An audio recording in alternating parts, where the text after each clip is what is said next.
ایک سونے کی اینٹ کا واقعہ۔ ایسے ہی سچے قصوں کے لیے ہمارے چینل کو سبسکرائب کریں اور واقعہ مکمل سنیں۔ منقول ہے، ایک نیک شخص کو کہیں سے سونے کی اینٹ ہاتھ لگ گئی۔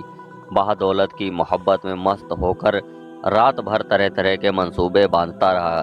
اب تو میں اچھے اچھے کھانے کھاؤں گا، بہترین لباس سلواؤں گا، بہت سارے خدام اپناؤں گا۔ الغرض مالدار بن جانے کے سبب وہ راتوں اور آسائشوں کے تصورات میں گم ہو کر اس رات رب اکبر سے اصغر غافل ہو گیا۔ صبح یعنی دھن کی دھن میں مگن مکان سے نکلا۔ اتفاقاً قبرستان کے قریب سے گزر ہوا، کیا دیکھتا ہے کہ ایک شخص اینٹیں بنانے کے لیے قبر پر مٹی گوندھ رہا ہے۔ یہ منظر دیکھ کر وہاں ایک دم اس کی آنکھوں سے غفلت کا پردہ ہٹ گیا اور اس تصور سے اس کی آنکھوں سے آنسو جاری ہو گئے، شاید مرنے کے بعد میری قبر کی مٹی سے بھی لوگ اینٹیں بنائیں گے، وہ میری عالیشان مکانات اور عمدہ مصلوبات وغیرہ دھرے کے دھرے رہ جائیں گے۔ لہٰذا سونے کی اینٹ سے دل لگانا تو زندگی کو سراسر غفلت کا معنی ہے۔ ہاں، اگر دل لگانا ہے تو مجھے اپنے پیارے اللہ سے لگانا چاہیے۔ چنانچہ اس نے سونے کی اینٹ ترک کی، زہد و قناعت اختیار کی۔ واقعی دنیا کی کثرت کی صورت میں ملنے والی نعمت میں سراسر غفلت کا اندیشہ ہے۔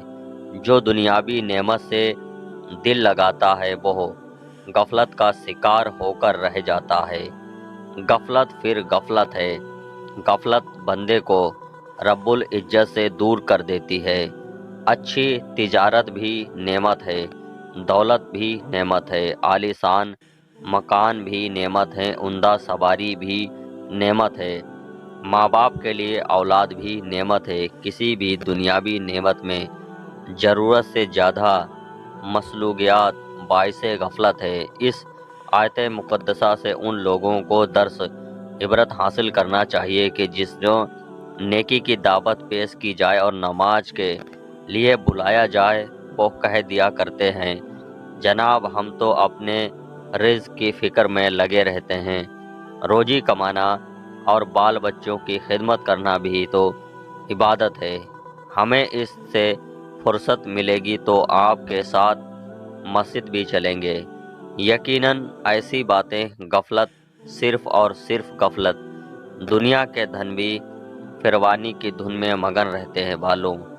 اصول و مال کی آخرت دنیا کے مختلف ممالک میں بھٹکنے پھرنے والے مگر مسجد کی حاضری سے کترانے والوں، اپنے مکانات کے ڈیکوریشن پر پانی کی طرح پیسہ بہانے والوں، مگر راہ خدا میں خرچ کرنے سے بھی چرانے والوں، دولت میں اضافے کے لیے مختلف گر اپنانے والوں، مگر نیکیوں میں بابرکت میں جمعہ معاملے میں بے بسی نیاز رکھنے والوں، خواب کے غفلت سے بیدار ہو کر جھٹپٹ توبہ کر لینی چاہیے۔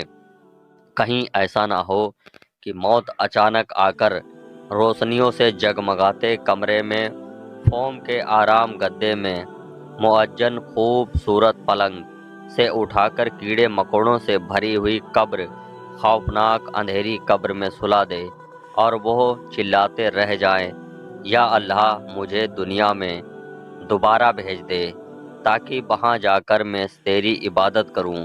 مولا دوبارہ دنیا میں پہنچا دے، میں وعدہ کرتا ہوں اپنا سارا مال تیری راہ میں لٹا دوں گا، پانچوں نمازیں ادا کروں گا، تہجد بھی کبھی نہیں چھوڑوں گا، بلکہ مسجد میں ہی پڑا رہوں گا، داڑھی تو بڑھا لی، زلفیں بھی بڑھا لوں گا، سر پر ہر وقت امامہ شریف کا تاج سجائے رکھوں گا، یا اللہ مجھے واپس بھیج دے، ایک بار پھر مہلت دے دے، دنیا کے فیشن کا خاتمہ کر کے سر پر سنتوں کے پرچم لہرا دوں گا۔ پروردگار صرف اور صرف ایک بار مہلت عطا فرما دے تاکہ میں خوب نیکیاں کر لوں۔ رات دن گناہوں میں مشغول رہنے والوں، غفلت سیاروں کی موت، بیدار چیخو پکار یقیناً لا حاصل رہے گی۔ قرآن پاک پہلے سے ہی مصنحب کر چکا ہے کہ چنانچہ پارہ 28 سورۃ المنافقین کی آیت 10 اور 11 میں ارشاد ہوتا ہے، اور ہمارے دیے میں سے کچھ ہماری راہ میں خرچ کرو قبل کہ تم میں سے کسی کی موت ہو جائے۔ پھر کہنے لگے، اے میرے رب، تو نے بڑی تھوڑی مدت تک یوں ہی مہلت نہ دی کہ میں صدقہ اور نیکی میں ہوتا، اور ہرگز اللہ کسی جان کو مہلت نہ دے گا جب تک اس کا وعدہ آ جائے گا، اور اللہ کو تمہارے کاموں کی خبر ہے۔ حضرت سیدنا شیخ ابو علی ددق فرماتے ہیں کہ بڑے ولی اللہ شخص بیمار تھے، میں اطاعت کے لیے حاضر ہوا۔ ارد گرد تاکیدین کا ہجوم تھا، وہ بزرگ رو رہے تھے۔ میں نے عرض کی، اے شخص، کیا دنیا چھوٹنے پر رو رہے ہیں؟ فرمایا، نہیں، بلکہ نمازیں قضا ہونے پر رو رہا ہوں۔ میں نے عرض کی، حضور، آپ کی نمازیں کیوں کر قضا ہو گئیں؟ فرمایا، میں نے جب بھی سجدہ کیا تو غفلت کے ساتھ، اور جب سجدے سے سر اٹھایا تو غفلت کے ساتھ، اور جب غفلت کی موت سے ہم آگوش ہو رہا ہوں، پھر ایک آہ سرد دلے پر درد سے کھینچ کر 4 عربی اسرار پڑھے، جن کا ترجمہ یہ ہے۔ نمبر 1، میں نے اپنے حشر، قیامت کے دن اور قبر میں اپنے رخسار سے پڑا ہونے کے بارے میں غور کیا۔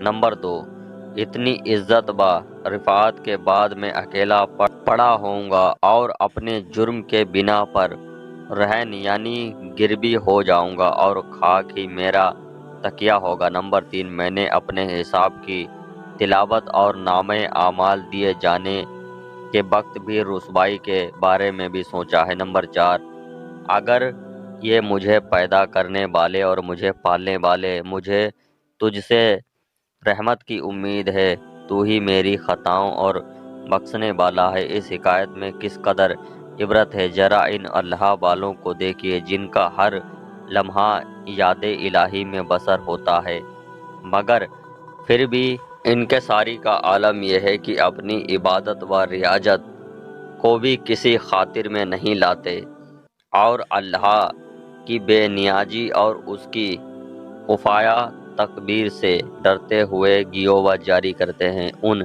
غفلت کے مارے پر صد کروڑوں افسوس کی نیکی کی نون کا نطفہ تک جن کے پلے نہیں، اخلاق دور دور تک نامے نشان نہیں، مگر حال یہ ہے کہ اپنی عبادتوں کو بلند با دعوت کرتے ہیں، تھکتے اللہ کے نیک بندے گناہوں سے محفوظ ہونے کے بعد بھی وجود خوف الہی سے تھر تھر کانپتے ہیں اور ٹپ ٹپ آنسو گرتے ہیں، مگر غفلت سیار بندوں پر حال یہ ہے کہ بے دھڑک معصیت کا سلسلہ چلاتے ہیں اور اپنے گناہوں کا عالم اعلانے سناتے ہیں، اور پھر اس پر زور سے کہہ کے لگا کے ذرا بھی نہیں شرماتے۔